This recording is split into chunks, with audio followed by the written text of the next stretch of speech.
Now, Way 31 Storm Tracker meteorologist Grace Anello with 31 Triple Doppler. Now, I don't watch a lot of football, but I do watch the Super Bowl, especially this year. You know, I hate to say, I love the Super Bowl.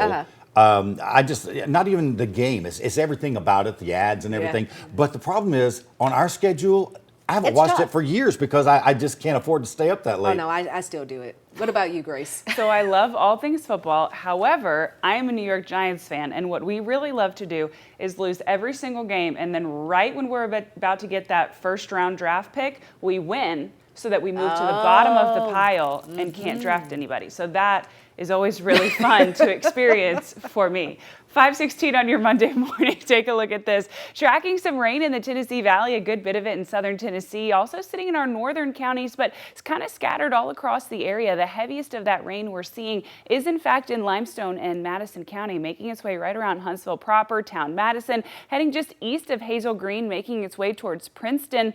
Also seeing a little bit of that in our far eastern Sand Mountain counties, sitting near I-59 and Fort Payne. But here's what I want to tell you though, Marshall County, even sitting in eastern Morgan, just because you're not seeing rain right now doesn't mean you won't in the next hour or so. We're still seeing some of that rain, nothing heavy, nothing severe, but it is still in our neck of the woods. Now, I'm going to be honest with you, I actually really like the fact that we have rain this morning. It has been so dry out there lately. If you're like me, your hair feels a little bit drier. No matter how much lotion you use, your hands are dry, even if you're drinking a lot of water. So a whole lot of this rain is just going to add some moisture back in the atmosphere, some of that humidity, and it's going to bring us back to closer to normal levels. I think it's going to be pretty pleasant for most of us. As we head into Tuesday and Wednesday, we get a whole lot warmer weather. Now, we talked about this last week. Let me know if you remember. We're seeing this system come through. It's attached to a low pressure system sitting just south of the Mississippi Delta. It's a stationary front, warm and a cold front mixed together. We're getting the majority of that warm front moving through our area. Those cold fronts bring several hours of torrential rain and storms. Warm fronts bring very, very long periods of light rain. This rain started overnight. It's still with us now. You can tell it's much lighter. That's what we're getting, and we're going to have a whole lot warmer air on the back side of it.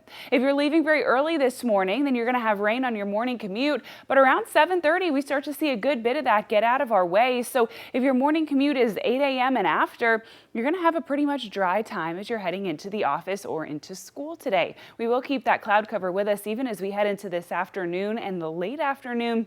It's around 3:30, 4 o'clock before we really start to see the majority of the Tennessee Valley able to get that sunshine. And then by the time we get to tomorrow, it is all full on sunshine.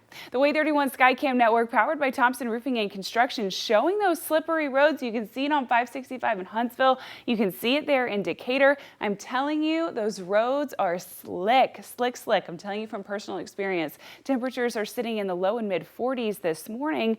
By the time we get to this afternoon, our high temperature just shy of 50. So very little change as we head through the rest of the day. By the time we get to tomorrow, though, we're really getting that warm air from the warm front that's moving things through. Tomorrow, I do think, is going to be the best day of the 10-day forecast. Temperatures sitting in the upper 50s for our high. That's actually above average. Today, we're below. Tomorrow, we're above. We will have sunshine. Cloud cover sticks around Wednesday, but your high temperature, 64 degrees. Take a look. Here's your February temperature outlook. It does have us above average. Remember, we talked about this in November and December. We are in a La Nina year. That typically means warmer winter. That would be December, January, February. Now, January is the coldest month of the year, and that it has been, but our December was warmer than average. Looks like for the majority of it, our February will be as well. As we're heading into Thursday night, and into Friday, we're tracking our next chances for rain. It will be some pretty significant downpours as well.